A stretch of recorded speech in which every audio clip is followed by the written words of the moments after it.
Hello students. In today's video, we will study fourth chapter of microeconomics of class 11th. So we have completed our three chapter of microeconomics and this is our fourth one, okay? So we will proceed to our chapter. The name of chapter is consumer equilibrium through indifference curve analysis.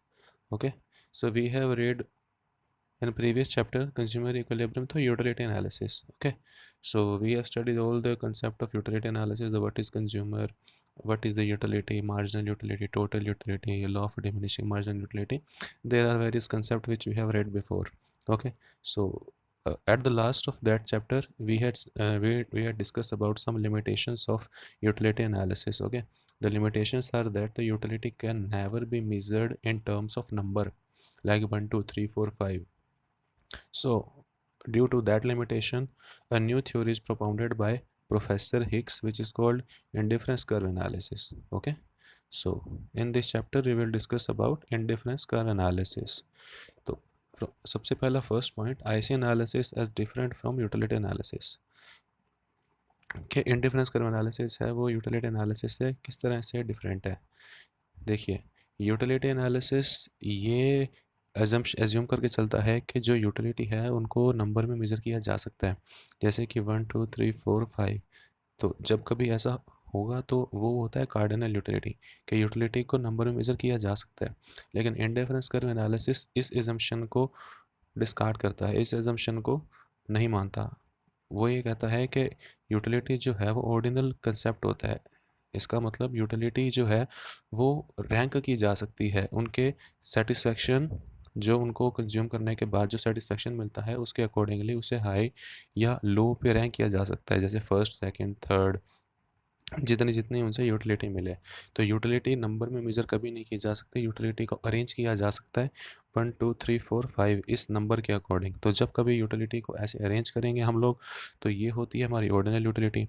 और ये पूरा जो concept है indifference curve analysis का, ये ordinal utility पे based है कि कंज्यूमर को जो यूटिल्स मिलते हैं वो ऑर्डिनल हैं। ऑर्डिनल हैं इसका मतलब उनको ऑर्डर में अरेंज किया जा सकता है। जब उनको ऑर्डर में अरेंज किया जा सकेगा तो वो मेरी होगी ऑर्डिनल यूटिलिटी का एजम्पशन। इसी पे मेरा इंडिफरेंस कर्व एनालिसिस है वो बेस्ड है। तो सबसे पहले कुछ बेसिक एजम्पशंस हैं कि assumption of indifference curve analysis और कंज्यूमर इक्विलिब्रियम। तो सबसे पहली एजम्पशन है कि कंज्यूमर की इनकम जो है वो गिवन है और जो कि चेंज होने वाली है नहीं, क्योंकि अगर कंज्यूमर की इनकम में चेंज आने की एक्सपेक्टेशन होगी तो अपने प्रेजेंट के कंजम्पशन को इंक्रीज या डिक्रीज करने की टेंडेंसी रखेगा। अगर उसकी जो इनकम है वो फिक्स रहेगी तो वो अपने जो उसकी कंज्यूमेबल जो गुड्स हैं उनमें वो किसी प्रकार का कोई चेंज नहीं करेगा, किसी टाइप का कोई चेंज नहीं करेगा।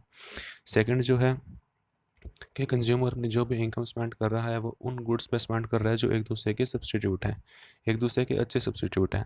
ठीक है, जैसे टी हो गई, कॉफ़ी हो गया, कार बाइक हो गई है, पेट्रोल बाइक हो गई है, एप्पल हो गया, ऑरेंज हो गए हैं। तो जो गुड्स एक दूसरे के साथ अच्छे से सब्सटीट्यूट हैं, सब्सटीट्यूट का मतलब होता है कि good which can be use in place of other another good. ठीक है, जैसे मान लीजिए अगर आपको कार यूज़ करनी है तो आपके पास दो ऑप्शन है, पेट्रोल की कार भी है, डीजल की कार भी है। अब अगर आपको डीजल की कार यूज़ नहीं करनी है, अगर डीजल बहुत महंगा है तो आप पेट्रोल पे शिफ्ट हो जाएंगे। इसको बोलते हैं सब्स्टिट्यूट गुड्स, जो उन जिनका यूज़ तो एक ही होता है लेकिन जो एक दूसरे के प्लेस में, एक दूसरे के जगह पे यूज़ किए जा सकते हैं, उनको बोलते हैं सब्स्टिट्यूट गुड्स। ठीक है, तीसरा आता है कि consumer preference for the two goods is well defined. इसका मतलब है कि कंज्यूमर की जो प्रेफरेंस है, क्योंकि यहाँ पे क्या होता है, यहाँ पे कंज्यूमर अपनी प्रेफरेंस को शो करेगा, तो कंज्यूमर की जो प्रेफरेंस है वो वेल डिफाइंड है। ठीक है, इसका मतलब ये है कि अगर उसे कोई एक कमोडिटी एक्स्ट्रा खरीदनी है तो उसे दूसरी कमोडिटी में कुछ ना कुछ डिक्रीज करना पड़ेगा, क्योंकि उन सभी लेवल, जितने भी लेवल होंगे, जितने भी प्रेफरेंस पॉइंट होंगे, उन सब में मिलने वाला जो सेटिस्फेक्शन है वो तो सेम है। जब सेटिस्फेक्शन सेम है तो एक गुड को अगर इंक्रीज करना है और इनकम जो है हमारी गिवन और फिक्स है तो दूसरे गुड के कंजम्पशन को डिक्रीज करना पड़ेगा। तो इसीलिए जो कंज्यूमर की प्रेफरेंस है टू गुड्स की वो वेल डिफाइंड है, उसे पता है कि मेरी कौन सी कमोडिटी मुझे कितनी कितनी कितनी यूनिट्स खरीदनी है। ठीक है, फोर्थ असम्पशन है कि more of a good always give more satisfaction to the consumer. इसका मतलब है कि कंज्यूमर को जब कभी एक कमोडिटी ज़्यादा मिलेगी, ज़्यादा कमोडिटी कभी भी मिलेगी उसे, तो कंज्यूमर को जो सेटिस्फेक्शन होगा वो उससे ज़्यादा मिलेगा। सपोज़ कीजिए पहले 4 यूनिट का कंजम्पशन हो रहा है, अब अगर 5 यूनिट का कंजम्पशन हो रहा है तो उसे सेटिस्फेक्शन ज़्यादा मिलेगा। तो ये ऑटोमेटिकली है ना, ये मोनोटोनिक प्रेफरेंस एक टर्म यूज़ की जाती है इसको सिंप्लीफाई करने के लिए, कि मोनोटोनिक प्रेफरेंस के अगर कंज्यूमर को विद गिवन इनकम में ज़्यादा गुड्स मिल रहे हैं, ज़्यादा यूनिट्स मिल रही हैं किसी गुड की, तो वो उसे प्रीफर करेगा। ये होता है मोनोटोनिक प्रेफरेंस, ठीक है। और फिफ्थ मेरी जो है वो है consumer is rational, he always maximise satisfaction. Consumer जो है वो रेशनल है, वो अपना गुड्स का जो भी कंजम्पशन कर रहा है वो अपने सेटिस्फैक्शन के लेवल को मैक्सिमम करने के लिए कर रहा है, ठीक है। उसका मेन जो प्रेफरेंस जो उसका मेन मोटिव है वो है कि उसे अपनी सेटिस्फैक्शन को मैक्सिमम करना है, ठीक है स्टूडेंट्स। अब मेरा आता है थर्ड पॉइंट, वो है indifference set and indifference curve, ठीक है। सबसे पहले अपन समझते हैं कि इंडिफरेंस कर्व क्या होता है। देखिए, इंडिफरेंस कर्व एक ऐसा कर्व है जिस पर different combinations of two goods show किए जाते हैं, और जितने भी कॉम्बिनेशंस होते हैं वो सभी कंज्यूमर को इक्वल लेवल ऑफ सेटिस्फेक्शन देते हैं। तो ये होता है मेरा इंडिफरेंस कर्व। एक बार फिर रिपीट करता हूँ, indifference curve is that curve which shows different combination of two goods which give equal satisfaction to the consumer, and in this situation he may prefer more commodity of x in comparison of y। ऐसा भी हो सकता है कि x का जो consumption है वो y से ज़्यादा किया जा रहा है, और ऐसा भी हो सकता है कि एक पॉइंट पे y का कंजम्पशन जो है वो x से ज़्यादा इंक्रीज हो जाए। दोनों सिचुएशन के अंदर कंज्यूमर को जो सेटिस्फेक्शन मिलेगा वो इक्वल मिलेगा। ये इंडिफरेंस कर्व की डेफिनेशन होती है, ठीक है। तो यहाँ पे सबसे पहले देखिए आपको कॉम्बिनेशन दे रखा है, combination A B C D है। अब ए के कॉम्बिनेशन के अंदर नंबर ऑफ एप्पल तो है वो 1 है, और बी के अंदर जो ए के अंदर जो नंबर ऑफ एप्पल है वो 1 है और नंबर ऑफ ऑरेंजेस 10 है। कॉम्बिनेशन बी के अंदर नंबर ऑफ एप्पल तो 2 है और नंबर ऑफ ऑरेंजेस 7 है। कॉम्बिनेशन सी के अंदर नंबर ऑफ एप्पल 3 है और नंबर ऑफ ऑरेंजेस 5 है। और कॉम्बिनेशन डी के अंदर नंबर ऑफ एप्पल 4 है और नंबर ऑफ ऑरेंजेस 4 है। अब ये जितने भी कॉम्बिनेशन हैं A B C D, ये कंज्यूमर को इक्वल लेवल ऑफ सेटिस्फेक्शन दे रहे हैं, ठीक है। तो इन इन चारों कॉम्बिनेशंस के अंदर कोई भी किसी भी टाइप का कोई भी डिफरेंस नहीं है। ये इनसे मिलने वाला जो सेटिस्फेक्शन है वो हर पॉइंट पे इक्वल है। अब when there is no difference then that's why this curve is called indifference curve. तो ये जो एक पूरा डायग्राम बना हुआ है मेरे पास टेबल फॉर्म में, ये एक इंडिफरेंस सेट है कि अब अगर किसी कंज्यूमर को चूज़ करना पड़ेगा कि A B C D में कौन सा कॉम्बिनेशन चूज़ करे, तो वो हमेशा कंफ्यूज रहेगा।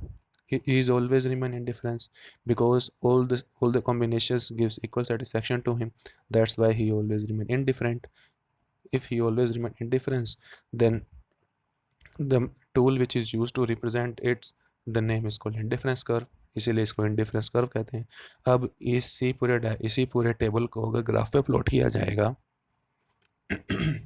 तो ग्राफ कुछ ऐसा बनेगा। Each point on the curve ABCD show one combination of two good. Since each combination offer the same level of satisfaction to a consumer, this curve is called indifference curve. ये है मेरा indifference curve, diagrammatic presentation of indifference set.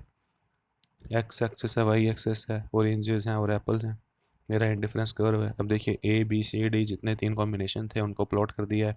अब ए पे जो Y की commodity है वो तो 10 यूनिट्स है और एक्स की कमोडिटी है वो है 1 यूनिट। ऐसे ही डी जो पॉइंट है इस पे ऑरेंजेस की जो कमोडिटी है वो तो 4 यूनिट और एप्पल की जो कमोडिटी है वो भी 4 यूनिट है। तो A B C D जितने भी इन पे कॉम्बिनेशन है वो सभी कंज्यूमर को इक्वल लेवल ऑफ सेटिस्फेक्शन देते हैं। जब इक्वल लेवल ऑफ सेटिस्फेक्शन देते हैं तो consumer always remain indifference to choose in between these 4 combinations, so that why this curve is called indifference। ये कर्व इंडिफरेंस बताता है कि कोई सा भी जो बंडल है, कोई सा भी कॉम्बिनेशन है उसको चूज करने में कंफ्यूजन है, तो इसीलिए इसका नाम जो है वो इंडिफरेंस कर्व है, ठीक है। अब इंडिफरेंस कर्व की कुछ प्रॉपर्टीज़ भी आती हैं। ये जो पूरा हमारी जो थ्योरी है कंज्यूमर इक्विलिब्रियम इंडिफरेंस कर्व की, इसमें मेनली हम 2 टूल्स पढ़ेंगे। पहला तो है इंडिफरेंस कर्व और दूसरा मेरा टूल है वो है बजट लाइन। तो आज की वीडियो के अंदर हम सिर्फ इंडिफरेंस कर्व और इंडिफरेंस कर्व से रिलेटेड प्रॉपर्टीज़ को स्टडी करने वाले हैं।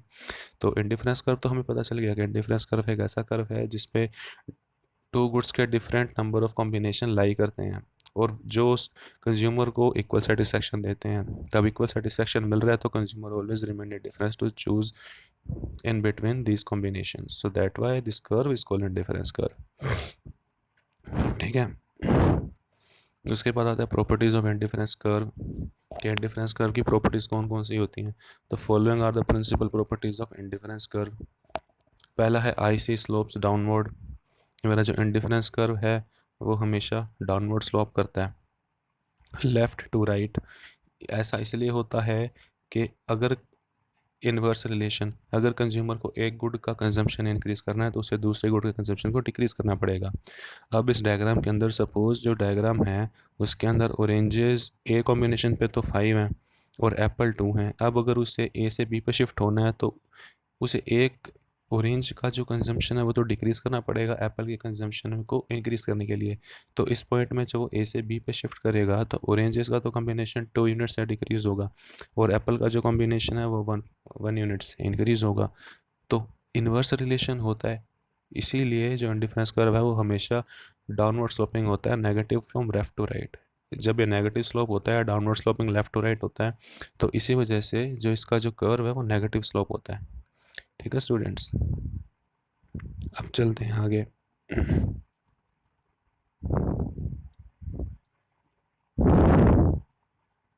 आई C is convex to the origin के इंडिफरेंस कर्व जो है वो हमेशा ओरिजिन से कन्वेक्स होता है।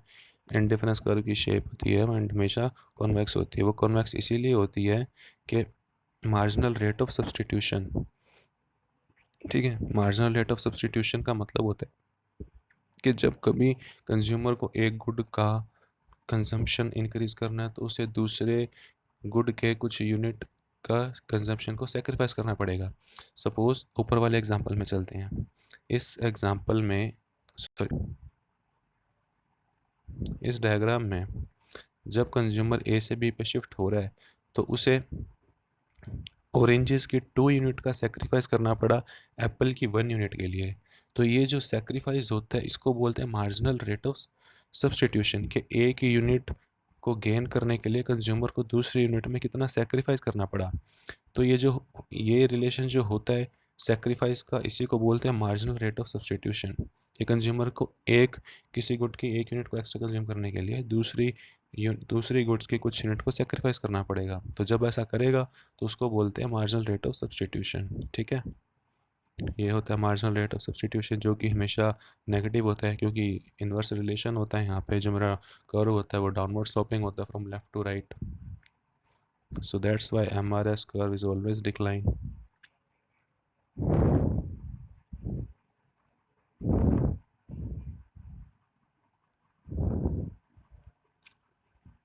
ठीक है, फिर मेरी थर्ड प्रॉपर्टी आती है higher indifference curve shows higher level of satisfaction. कि जब कभी भी आपको हमें इंडिफरेंस कर्व जो दे रखे होंगे वो अगर हायर होंगे, पहली बात तो ये है कि एक मैप पे एक से ज़्यादा इंडिफरेंस कर्व बनाए जा सकते हैं।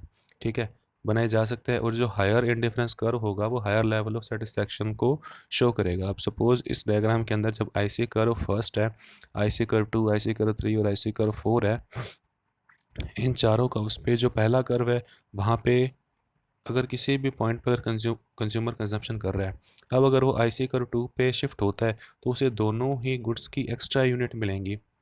अगर वो आई सी 3 पे शिफ्ट हो जाता है तो फिर उसे जो कंज्यूम होने वाली उसको जो गुड्स दोनों यूनिट की परचेज कर रहा है वो दोनों ही यूनिट इंक्रीज हो जाएंगी। वो इंक्रीज इस वजह से होगी क्योंकि हायर इंडिफरेंस कर्व जब हायर होता है तो वो हायर लेवल ऑफ इनकम को भी शो करता है। जब कंज्यूमर की इनकम ज़्यादा हो जाएगी, जब इनकम बढ़ जाएगी तो वो हायर इंडिफरेंस कर्व पे शिफ्ट कर जाएगा। जब हायर इंडिफरेंस कर्व पे शिफ्ट कर जाएगा तो उससे दोनों ही गुड्स की एक्स्ट्रा यूनिट मिलेंगी कंज्यूम करने के लिए। जब एक्स्ट्रा यूनिट कंज्यूम करने के लिए मिलेगी तो उसका लेवल ऑफ सेटिस्फेक्शन भी ऑटोमेटिकली इंक्रीज हो जाएगा जैसे जैसे वो higher level of indifference curve पे शिफ्ट करेगा। ठीक है स्टूडेंट्स, ये थी मेरी थर्ड प्रॉपर्टी। फिर है मेरी फोर्थ प्रॉपर्टी कि आई सी कर्व्स डू नॉट कर्व और इंटरसेक्ट ईच अदर। के इंडिफरेंस कर्व जो है वो कभी भी एक दूसरे को इंटरसेक्ट नहीं करेंगे। इंटरसेक्ट इसीलिए नहीं करेंगे क्योंकि सपोज एक तो आई सी कर्व फर्स्ट है और दूसरा आई सी कर्व सेकेंड है। ठीक है, अब अगर मान लीजिए दो इंडिफरेंस कर्व जब कभी भी एक मैप पे बनाए जाते हैं तो वो यही शो करते हैं कि उन दोनों पे मिलने वाला लेवल ऑफ सेटिस्फेक्शन जो है वो अलग अलग है। अब जो हायर इंडिफरेंस कर्व होगा वो हायर लेवल ऑफ सेटिस्फेक्शन को शो करेगा, और लोअर इंडिफरेंस कर्व होगा वो लोअर लेवल ऑफ सेटिस्फेक्शन को शो करेगा।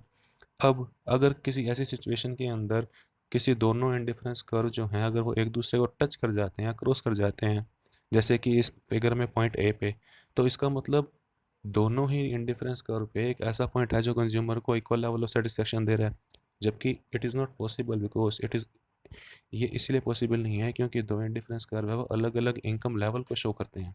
जो हायर इंडिफरेंस कर्व होगा वो हायर लेवल ऑफ इनकम को शो करेगा, और जो लोअर इंडिफरेंस कर्व होगा वो लोअर लेवल ऑफ इनकम को शो करेगा। तो जब लेवल ऑफ इनकम अलग अलग हैं, अब अगर कंज्यूम इंडिफरेंस कर्व एक दूसरे को टेंजेंट कर जाते हैं, तो देखिए ए पॉइंट से अगर ऊपर की तरफ जाएं तो दोनों कर्व एक दूसरे से अलग हैं, और ए पॉइंट से जब नीचे की तरफ आए तो दोनों कर्व फिर एक दूसरे से अलग हैं। अब जितने भी पॉइंट होंगे डिफरेंस कर्व पे वो सेम लेवल ऑफ सेटिस्फेक्शन होंगे, सेम लेवल ऑफ सेटिस्फेक्शन देगा कंज्यूमर को। तो इस फिगर के अंदर कंज्यूमर को कहीं भी सेम लेवल ऑफ सेटिस्फेक्शन नहीं मिल सकता, क्योंकि इंडिफरेंस कर्व एक दूसरे को टच कर गए हैं। अब ए पॉइंट पे टच कर गया इसका मतलब इनकम लेवल ही सेम हो गया, ऐसा हो नहीं सकता। इसीलिए कभी भी इंडिफरेंस कर्व एक दूसरे को कभी भी इंटरसेक्ट नहीं करते। ये थी मेरी फोर्थ प्रॉपर्टी।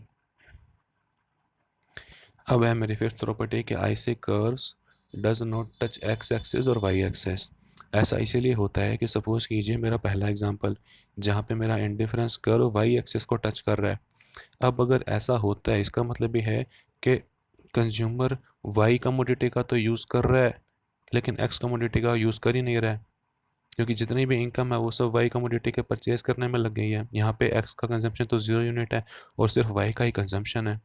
तो ऐसा हो नहीं सकता। इंडिफरेंस कर्व तो यही शो करता है कि 2 यूनिट के साइमल्टेनियसली कंजम्पशन करने से कंज्यूमर को कुछ सेटिस्फेक्शन मिलता है, और वो सेटिस्फेक्शन सभी पॉइंट्स पे इक्वल है, इस वजह से ऐसा होता है। और फिगर मेरा जो सेकंड है वहाँ पे इंडिफरेंस कर्व एक्स एक्सिस को टच कर रहा है। अब जब एक्स एक्सिस को टच कर रहा है जिस पॉइंट पे, इसका मतलब इस डायग्राम में कंज्यूमर सिर्फ एक ही गुड एक्स को कंज्यूम कर रहा है और गुड वाई को कंज्यूम कर ही नहीं रहा है। जब गुड एक्स का कंजम्पशन उसका इतना है और वाई का नहीं है, तो ऐसा हो नहीं सकता ना। कि इंडिफरेंस कर्व की प्रॉपर्टी ही ये होती है कि indifference curve is that curve which shows the different level of two combinations which give equal satisfaction to the consumer, and in this curve the consumer is only consuming good x and there is not any consumption of good y, so that is it is not possible। ये indifference curve की property है ही नहीं, ये indifference की property में violation करता है। तो इस वजह से इंडिफरेंस कर्व कभी भी एक्स एक्सिस और वाई एक्सिस को टच नहीं करते। तो ये था स्टूडेंट्स मेरा आज का मेन पॉइंट। हम मेरे फोर्थ चैप्टर 11th क्लास की फोर्थ चैप्टर कंज्यूमर इक्विलिब्रियम में इंडिफरेंस कर्व क्या होता है और इंडिफरेंस कर्व की क्या प्रॉपर्टीज होती है हमने आज ये पढ़ा है। तो कल की वीडियो के अंदर हम लोग देखेंगे हमारी बजट लाइन क्या होती है। ठीक है, तो तब तक के लिए thank you and have a nice day.